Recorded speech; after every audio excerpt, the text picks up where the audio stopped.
Quels sont les signes qui prouvent qu'une personne est immature? Bonjour à toi et bienvenue dans cette nouvelle vidéo. Aujourd'hui, on va voir les signes pour reconnaître une personne immature et comment se comporter face à une personne immature. Donc, si tu te reconnais dans cette vidéo ou que tu reconnais quelqu'un dans cette vidéo, le but n'est pas de se juger, c'est d'abord de savoir qu'il y a un souci par rapport à notre maturité et enfin d'apprendre à changer positivement pour aller vers une meilleure version de nous. Parce que la maturité ne dépend pas de l'âge. Tu vas voir une personne qui a 40 ans mais qui se comporte comme un gamin et tu vas aussi voir une personne qui a 17 ans mais qui se comporte comme un père de famille. Donc la maturité n'a absolument rien à voir avec l'âge. On va donc nuancer tout ça d'ici la fin de cette vidéo. Pour commencer cette vidéo, j'aimerais te raconter une histoire vraie par rapport à cette maturité. Il y a quelques années, on avait un voisin.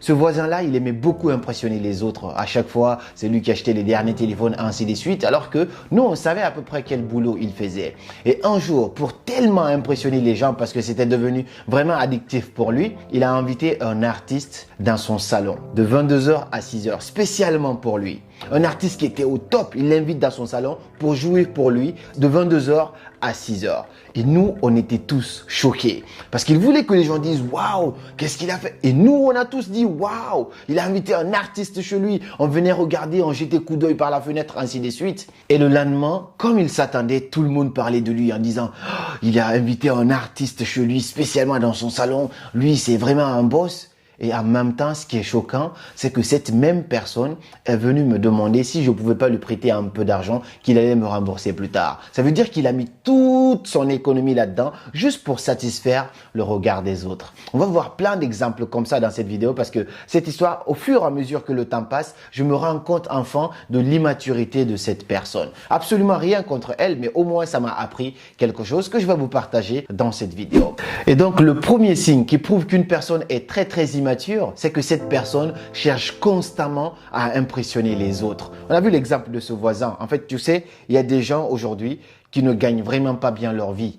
Mais le problème, c'est que ce sont les mêmes personnes qui attendent d'avoir le dernier iPhone, le dernier ordinateur portable, la dernière voiture. En fait, à chaque fois, c'est des gens qui essayent soit de s'habiller en fonction des autres, soit d'acheter des trucs pour essayer d'impressionner les autres. Une personne qui est mature, c'est une personne qui sait que peu importe ce que tu feras, les gens, en fait, vont toujours avoir quelque chose à dire. Donc, tu commences à faire les choses en fonction de tes moyens, en fonction de comment tu vois la vie, mais tu ne le fais pas juste pour satisfaire les gens. Aujourd'hui, on connaît les gens, en fait, qui vont être dans la galère, qui se plaignent que ça va pas, mais ces mêmes personnes vont commencer, par exemple, à te dire hey, « Mon anniversaire, c'est dans 6 mois. » Wow, tu annonces ton anniversaire 6 mois plus tôt. Et quand son anniversaire arrive, il y en a qui sont même prêts à s'endetter pour acheter 21 gâteaux d'anniversaire.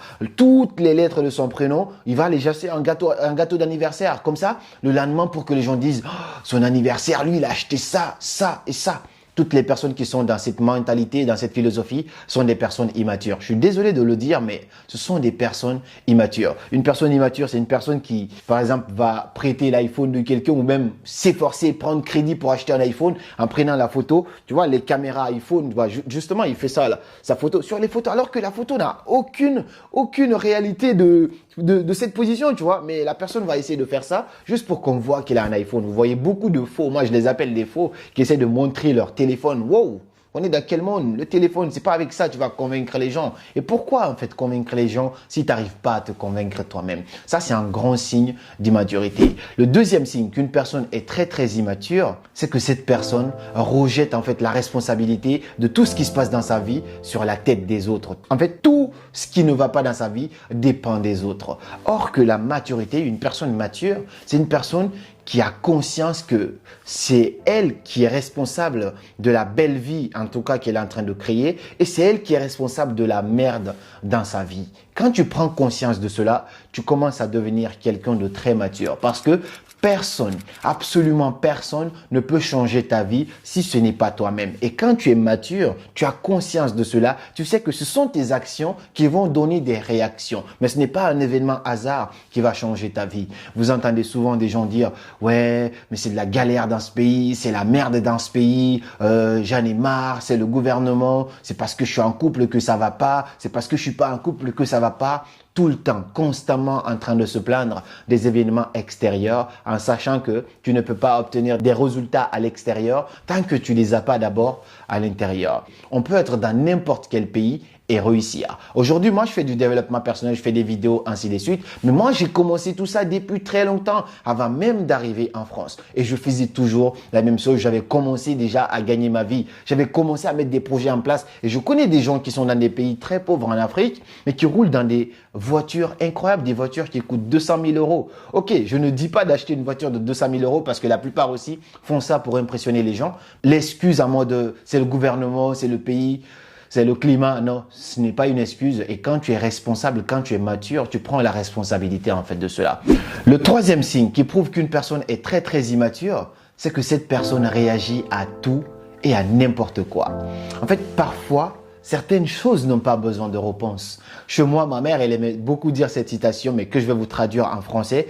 Le fou n'est pas fou, mais c'est quelqu'un qui répond ou provoque le fou qui est fou. On dit ça darumu daru, mais daru ramarenan daru. Tu vois un peu? Donc ça, c'est très pertinent. Si tu réagis à tout, ça veut dire que tu as le temps, tu as l'énergie nécessaire pour répondre à certaines personnes, à certaines choses. Par exemple, je te donne un exemple sur les réseaux sociaux. Moi, je fais un travail pour essayer d'aider les gens. Mais même quand tu n'es pas là pour danser, pour faire de la merde, tu auras toujours des haters, des gens qui vont te détester pour ce que tu fais. Moi, j'en reçois aussi, ça peut m'arriver. Et quand je reçois un message, un commentaire négatif sur une vidéo de moi, alors que j'ai passé des heures à bosser là-dessus, je ne réponds pas parce que toute action n'a pas besoin de réaction. Quand tu deviens mature, tu prends conscience de cela et tu ne te bats pas pour toutes les choses. Parfois, mieux vaut ne pas répondre parce que ne pas répondre, c'est aussi une réponse. Mon pote, il aimait bien dire, je sais que mon silence, mon indifférence, exactement, c'est ça, c'est mon indifférence ne vous laisse pas indifférent. Ce n'est pas parce que je ne réponds pas que ça te laisse indifférent. Non, quand tu ne réponds pas, ça blesse encore plus que quand tu réponds. Et une personne mature, c'est une personne qui sait à quel moment ouvrir sa bouche et à quel moment il faut la fermer, à quel moment il faut répondre. Parce que certaines personnes ne méritent même pas ta réponse. Et quand tu commences à faire ça, tu commences toi-même à te rendre compte que tu gagnes beaucoup d'énergie et beaucoup de temps parce que tu te mets plus dans des choses futiles qui ne t'apportent absolument rien. Et le quatrième signe, je ne sais plus si c'est le quatrième ou si c'est le cinquième, le quatrième signe qui prouve qu'une personne est très immature, c'est que cette personne ne respecte pas les autres et ne se respecte pas soi-même.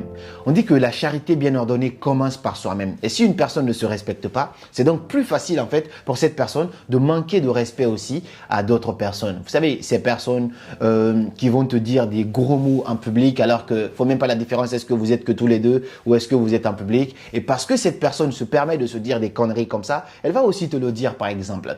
Et quand tu es face à une personne comme ça qui te sort des mots, parfois la meilleure réaction c'est le silence. Tu le regardes sans absolument rien dire, tu fais l'air choqué et elle va se remettre en question, ça va un peu lui montrer à quel point elle est folle. Et ça, c'est très important. Quand tu veux en fait que les gens te respectent, tu dois d'abord commencer par toi te respecter et respecter les autres. Tu veux que je te respecte? Bah, tu commences par me respecter aussi. Mais si moi, je ne cultive pas le respect, bah, c'est tout à fait normal que toi aussi, tu me donnes pas de respect envers moi. On prend un exemple sur une personne qui a souvent cette facilité d'insulter les gens. Est-ce que quelqu'un d'autre hésite en fait à insulter cette personne? Non, parce qu'on comprend que l'ouverture est là par rapport aux insultes chez cette personne. Et quand tu captes cela, tu captes que cette personne n'est pas mature. Et quand une personne aussi te manque de respect ou t'insulte et quelque chose comme ça, la deuxième réaction au lieu du silence aussi, c'est que tu peux vraiment mettre des limites instantanément. Tu lui dis, écoute, je sais que tu aimes bien rigoler et tout, mais moi je ne rigole pas avec ça. Plus jamais tu me dis ça. Quand tu dis ça à cette personne de façon ferme, sans même rigoler, ça va lui faire réfléchir et je pense que plus jamais elle va répéter ça si c'est une personne au moins qui sait avoir honte. Et le signe suivant qui montre qu'une personne est très immature, c'est que cette personne n'est pas posée et elle est très impulsive. En fait, une personne mature, c'est une personne qui est calme. C'est une personne qui sait en fait à quel moment parler et qui écoute beaucoup les autres plutôt qu'elle ne parle. Je vous ai donné l'exemple dans ma vidéo précédente de Nelson Mandela qui a raconté en fait comment son père est devenu l'un des plus grands leaders en fait de sa communauté quand lui il était petit. Il disait que son père était la personne qui prenait la parole en dernier et qui écoutait plus les autres qu'il ne parlait. Et quand tu laisses les autres s'exprimer, tu gagnes deux choses. Déjà, tu écoutes d'abord tout ce que les autres disent. Donc quand tu parles, tu auras pris en compte tous les petits détails des autres. Cela fait que ta définition ou ton langage ou ton discours est beaucoup plus complet. Mais si c'est toi qui parles en fait en premier, tu balances pour toi sans même prendre le point de vue des autres et tu ne t'améliores pas. Parfois, parler en dernier, c'est comme si tu étais le premier. C'est comme faire des exposés. Moi, je sais que quand j'étais étudiant encore au lycée et tout ça, même en début de fac aussi, quand je faisais mon exposé en dernier, je prenais en compte les petites erreurs de tout le monde et cela faisait que quand j'exposais, j'étais déjà beaucoup plus amélioré que la moyenne des personnes. Donc, passer en dernier, prendre la parole en dernier, ça ne peut être que bénéfique. Je n'ai pas dit de la fermer tout le temps parce que ça veut dire que tu n'as pas confiance. Mais quand tu es calme, tu es posé, tu écoutes attentivement les autres, ça fait que les gens te respectent énormément. J'ai un ami, je vous ai parlé déjà de lui ici, il s'appelle Denzel Washington, que je kiffe parce que c'est mon pote, mais pour moi, c'est une source d'inspiration dans son calme. Et ça, en fait, sa plénitude. Il est tellement posé. Tu lui parles, tu as l'impression que lui, il n'a pas de vie. Il t'écoute. Et parfois, tu te rends compte, tu dis, waouh, mais tout ce temps, on n'a parlé que de moi. Essaye de lui parler de lui aussi. Cela fait que tout le monde a envie d'être avec lui. Tout le monde a envie de discuter avec lui parce qu'il fait super attention aux autres. Et le 6e signe qui prouve qu'une personne est immature, c'est que cette personne n'a pas d'empathie. Donc, elle n'a pas d'empathie, ça veut dire qu'elle ne sait pas se mettre à la place des autres. Dans son livre « Comment se faire des amis » de Dale Carnegie, il raconte en fait que l'une des meilleures qualités qu'un être humain peut obtenir dans sa façon de communiquer, c'est de savoir se mettre à la place des autres et de voir les choses de leur point de vue. Pourquoi, selon vous, beaucoup de couples divorcent, les gens ne s'entendent pas, au bout de 2 mois, ça devient vraiment l'enfer? C'est parce que les gens ne savent pas communiquer. Quand il y a un problème, moi j'ai fait des coachings de couple, j'ai accompagné des couples que j'ai pris individuellement sur les relations. Je sais que quand tu parles à X pense qu'il a raison. Et quand tu parles à Y aussi pense qu'elle a raison. Et c'est toujours comme ça. Chacun pense qu'elle a raison. Mais si l'autre sait prendre le point de vue de l'autre, cela marche directement et ça voit que je me remets en question, je comprends en fait pourquoi tu réagis comme ça. Je te dis, écoute, je vois ton point de vue, je m'excuse pour ce que j'ai fait, mais j'aimerais que tu comprennes ça aussi. C'est la meilleure façon de communiquer, avoir de l'empathie, comprendre pourquoi les gens réagissent de telle manière et ça fait que tu prends du recul sur les choses. Et le 7e et dernier signe que l'on va voir dans cette vidéo, je pense que je vais vous donner un petit bonus quand même, c'est que cette personne ne sait pas apprendre de ses erreurs.